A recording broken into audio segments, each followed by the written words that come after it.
Shalom. First and foremost, I want to give all praises and honor and glory to Yahweh, Bahashem, Yahweh Shai, Bahashem, Rechak Wadash. Double honors to the apostles, the elders of Great Millstone, who were well. Peace and mercy to the Tazadak Akim out there that's laboring the truth with all sincerity. I would like to say Shalom. And today's topic is going into how America, the lady of harlots, the lady of kingdoms, how, it basically, I'm going into the unrighteous dealings that a lot of these American families, did, and end up benefiting and catching a lot of fortune and wealth through their unrighteous dealings. And one of those unrighteous dealings is the opium war. Okay? So I want to go into that. So now I Googled, right? And before, matter of fact, I read that, I want to read these scriptures real quick. Then we're going ping pong. So this is the book of Sirach, chapter 10. I'm going to start from verse 4, and I'm going to jump down to verse 8. So it says, the power of the earth is in the hand of the Lord. All right, so the Lord is the one who controls the power of the earth. And we know what we mean by that, meaning the Lord is the one who gives power to these nations. All right, who's going to rule and who's not going to rule.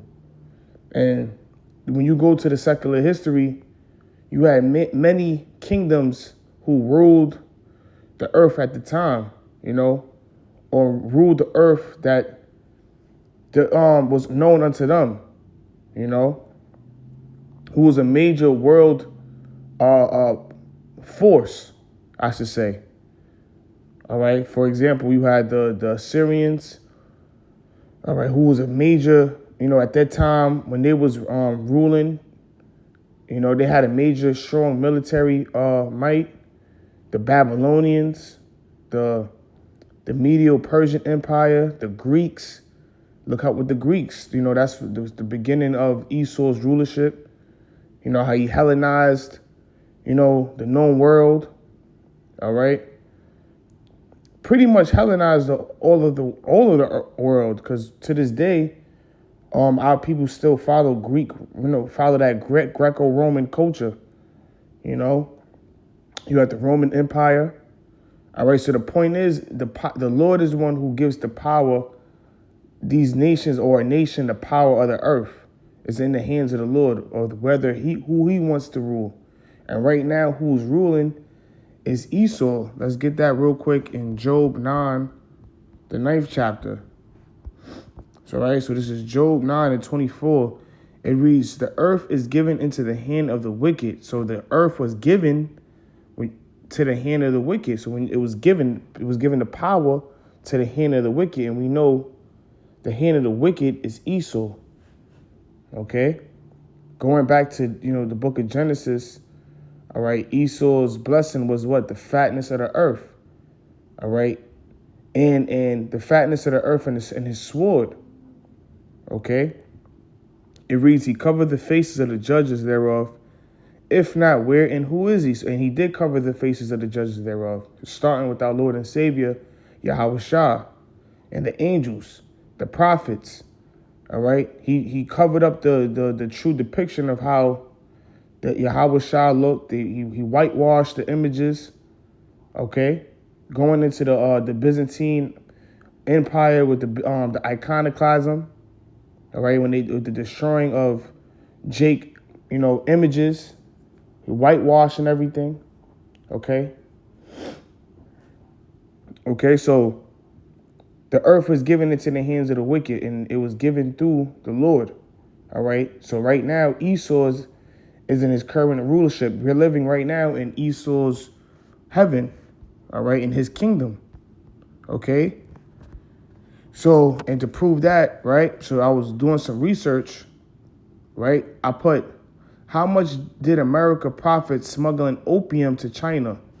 Okay, so it says, while the exact total amount of profit America made from the 19th century opium trade is difficult to quantify precisely, it is known that the trade generated fabulous riches for American merchants and was foundational to American fiscal and cultural institutions.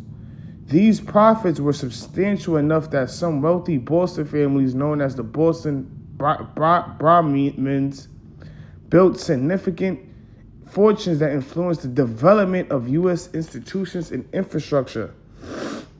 All right, and this proves too, this shows you how America is, Babylon the Great in Revelation 18. When you go into Revelation 18 chapter, it describes to you, that, the merchants wailed, the nations wailed and wept when America fell.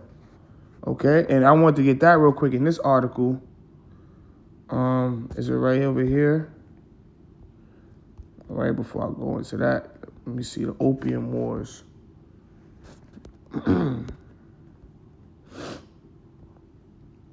Yep.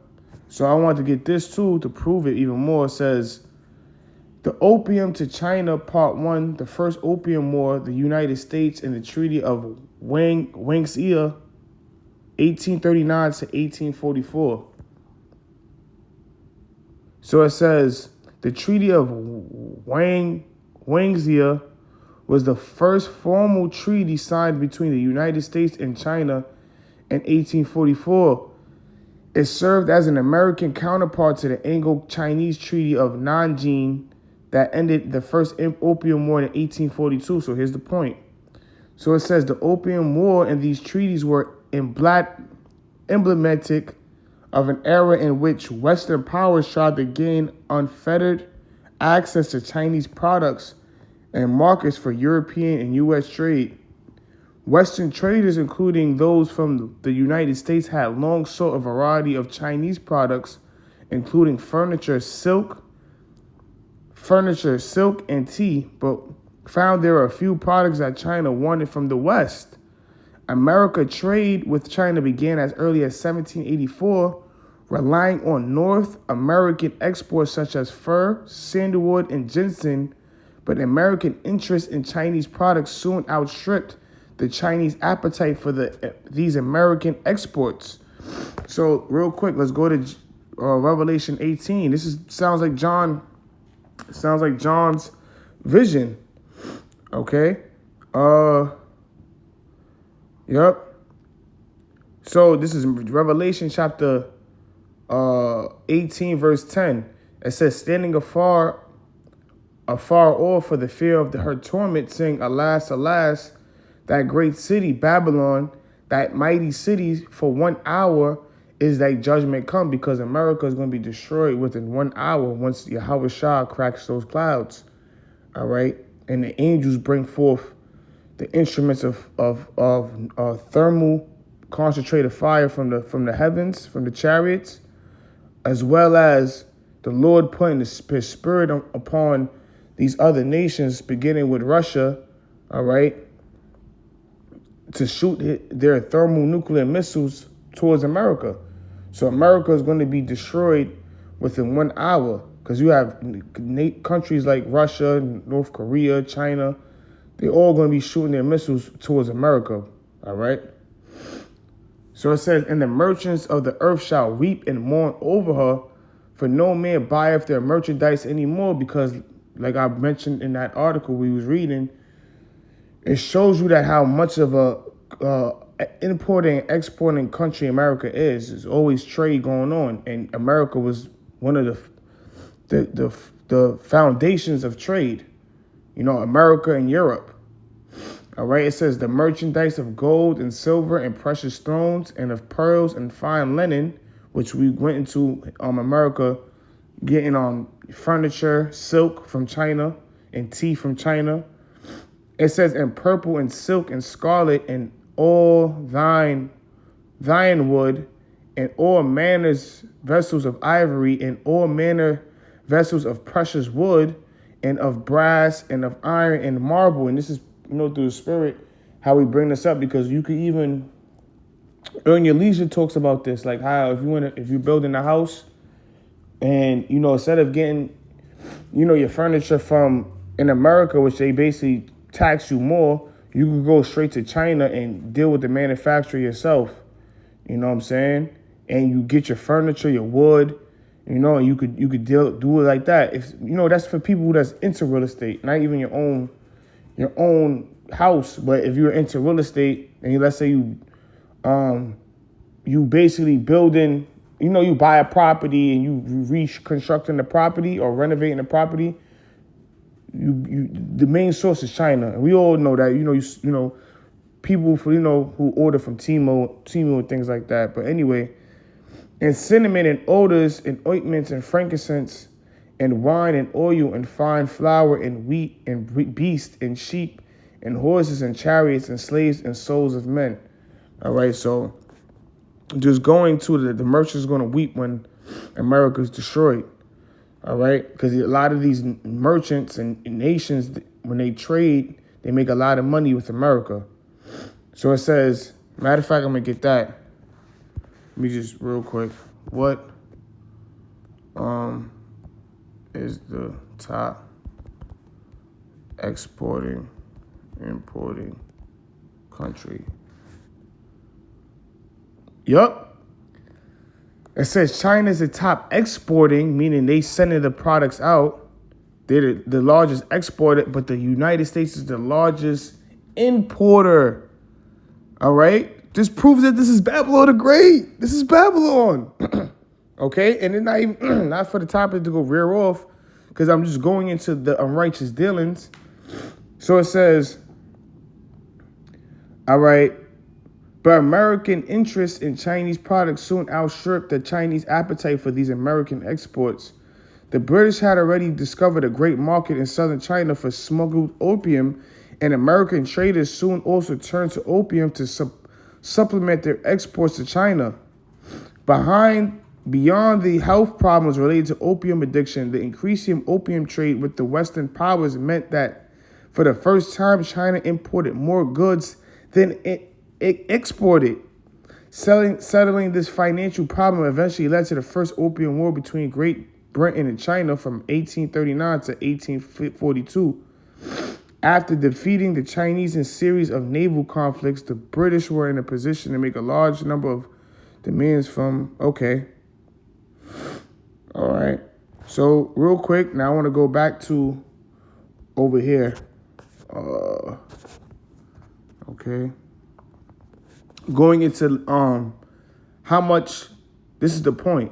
So American, a lot of American families and merchants made millions and billions of dollars off the opium, smuggling opium in China. So this is the point right here. It says illegality and official stance. The trade was illegal under Chinese law and officially condemned by the U.S. government, which pled in an 1844 Treaty of Wangzhou to prevent its citizens from participating. However, enforcement was minimal, and many merchants continued to profit from the trade, often using corrupt officials and smugglers to facilitate sales. So, like I said, this proves that this is their world, because the enforcement was minimal. A lot of these banking families, or not banking families, Salaki, a lot of these people with families that profited off of smuggling opium, nothing happened to them. You have the Forbes family, you have the Russell family. All right, I put that in my chat GBT. It says, I put what families in America got rich by smuggling opium. You got the Delano family. All right, you got the Forbes family, the Perkins family, the Russell family. All right, the Astor family. All right. So it says many early American fortunes, especially in Boston, New England, and New York, were built from this trade. So major cities in America were built off of smuggling opium, which we know that's drug trafficking. So you see how this cracker, Jake began life sentences for selling, drugs like, fentanyl, heroin, cocaine, et cetera, et cetera. But they did the same exact thing. Just proving that this is their world. This is their world. Cause if they want to smuggle opium to China and everyone gets, there's no consequences, then it will be that. But once a Jake do it, they giving them life sentences, 40, 30 years, 20 years. You know, just showing you that our people, proving our people what the curses is upon us. You know, and this is their world. It says it right here too. It says there were no consequences at that time. The U.S. didn't criminalize the opium exports. China had banned it, but American merchants were outside Chinese law. British warships protected the trade. These Britain, America, these are Edomites. It says they used that money to become respectable elites. After making fortunes in opium, they cleaned the wealth by moving it to railroads, banks, shipping, universities, real estate factories.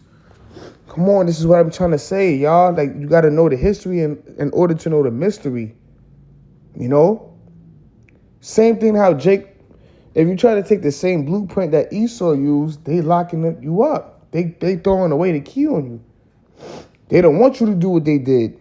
You know? So real quick, going to the scriptures, Sirach 10, verse 8, it says, because of unrighteous dealings, injuries, and riches got by deceit, the kingdom is translated from one people to another.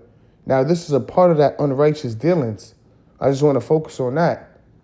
You know, this is a lot of American families gotten their wealth by smuggling drugs to other countries, mainly China. But you're going to just stick to opium. You got a lot of American families who got their wealth by slavery, trading slaves, you know, having slaves, you know. And then third, all right, America got its riches by what? Robbery, murder, war, deceit. Deceit meaning lies. Okay? Why? Because they broken many treaties with different nations. And then if you want to just focus on the nation of Israel, look at the tribe of Gad, which is the so-called Native Americans, Northern Native Americans. Okay? They have broken many treaties. I did a lesson on that, you know, broken treaties. They've broken millions, a lot of treaties, man. Now, I ain't gonna say millions, but they broke hundreds of treaties. All right? So this is the reason why the kingdom is going to be translated to one people to another, which is going to be the kingdom of Israel soon. All right, that kingdom is going to be translated to Israel. All right, which is the so-called Negroes, Latinos, and Native Americans with Yahweh Shah leading.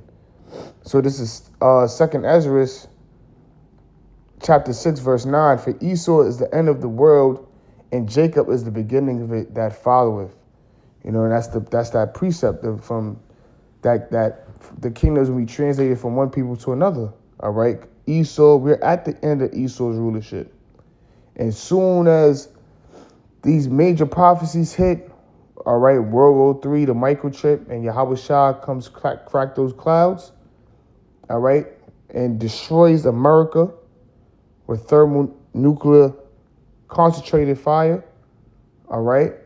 Then the king, that's the beginning of the translation of the kingdom being translated, all right, to the kingdom of the Lord, all right, the kingdom of Yahweh Shah, and the kingdom of the Israelites, which is you so-called Negroes, Latinos, and Native Americans, all right. But the point was going into the unrighteous dealings, you know, of one of the unrighteous dealings that Esau committed, all right, which is smuggling opium to China, okay?